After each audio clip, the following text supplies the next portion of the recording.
Hi, I'm Lawrence Meju, an artist currently based in Lagos. I have been interested in the arts for as long as I can remember, ever since I had toy collections and collectibles. So I got comics and started trying to recreate these figures in them. My earliest memory of paper arts was in primary one. I had this fine art teacher, a very interesting guy, Mr. Richard. He was particular about making us very interested in the art of paper craft. So we made a lot of things, especially greeting cards. And 16 years later, it's playing out in my work right now. Initially, I started with pencil drawings, making greeting cards. Sometime in 2020, I was just experimenting and I wanted to create these new portraits that were indicative of my mindscape at the time, but also have this statue austere feel. So it's just bare, reducing the details and drawing them. It was just different. It wasn't particularly hyper real, but you'd know that this is a human being. And shortly after, I came up with the conceptual external portrait. That was basically me reducing the human form into very simple organic forms. And it was just a playful approach to portraiture at the time. Over the years, I've gained much clarity about that. It's I know now that all these complex things are based off really simple things stacked up together.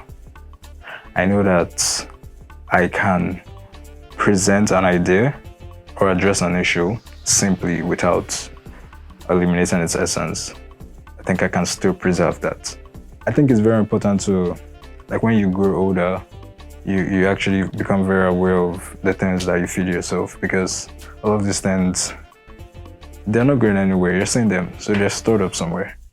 And they will play out. If you're not conscious of it, they will play out. So these things happen subconsciously. I wouldn't describe it as entirely minimalist anyway. It's just reading it off some details. I want it to be vibrant. You can't do so many vibrant things with so much details. It will just be very cluttered. So I'm striking a balance between all that stuff. The eyes are secular. It has an abstract feel to it. Your real eyes are not secular. I mean, if you bring them out from the sockets, they might be spherical or something, but in actuality, they're not secular. You just know that this is someone's eye. I used this because it had the hands showing too, so we could just have a feel of what the whole thing is about. I used the secular thing to connect it, all the fingers and everything from the knuckles. It's just, you look at it and you know that this is supposed to be a human being, but it also has that abstract feel. It could be anything you want. And I'm excited to see how this actually evolves. Yeah, I'm working currently with paper, textured paper, smooth paper, upcycled paper, magazines. So anyone I can get my hands on, just arrange them stacked up. And usually I make my sketches first. Sometimes I'm just taking walks, and if I'm on my phone, something pops up and then I'll just write it and just type it down. Sometimes it's just scenes in my daily life, or I see people interacting and it's oh, this is a really good scene. Take a picture of it, or just sketch it right there, or just write it and describe it. Honestly, writing and describing it has been the most that I do, because I can't just be taking pictures of random people outside. After making the sketch on a smaller sketchbook, then I make it on a bigger scale. This bigger scale would be the size of the actual work. And then I start to cut. I bring these things down and trace it over the paper that I want to cut. So whatever shape it is, I just trace it up and start to cut it. One of the reasons why I like to use paper, it was one I started with, but I like it because it has this feel when you stack them up. There's this subtle shadow. If you stack one, you may not notice it just looking at one, yeah? But when you look at the whole picture, you notice very evident that they're subtle very subtle shadows in there. The lines just cut. It's going to be different if, for instance, I used this whole grain without cutting this. It should just seem flat. But now it looks like this is coming out. It's just very subtle, but it does make sense. If I had these two eyes below, it wouldn't have the same effect as the nose coming right above one of them. So that was how it happened. And then I started to explore the digital medium. Initially, I wasn't entirely sure how to merge architecture and art. But even at this point, it's not like I've totally figured it all out. But it's a personal journey for me to find my nexus between architecture and fine arts. I feel like in the long run, the intersection between these two will be very incredible. I don't know about artistic style. This was a conception that just like, I try not to put myself in a box because I still draw. And I might be painting some really abstract things too. It's not as easy for people to like just catch on and understand what you're trying to do. But you just keep going, yes? And I'm like, oh, I want to explore the mindscapes, like whatever I'm thinking, the things that people don't actually pay attention to about themselves.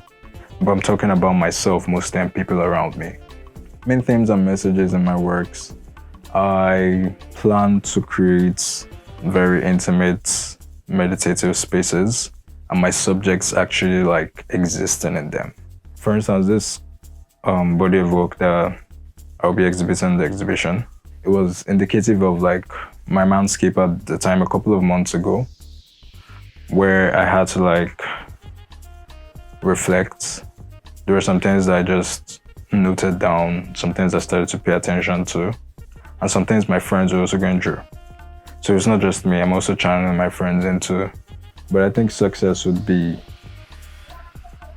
being very comfortable in your abilities. My favorite work is Vivid Dreams.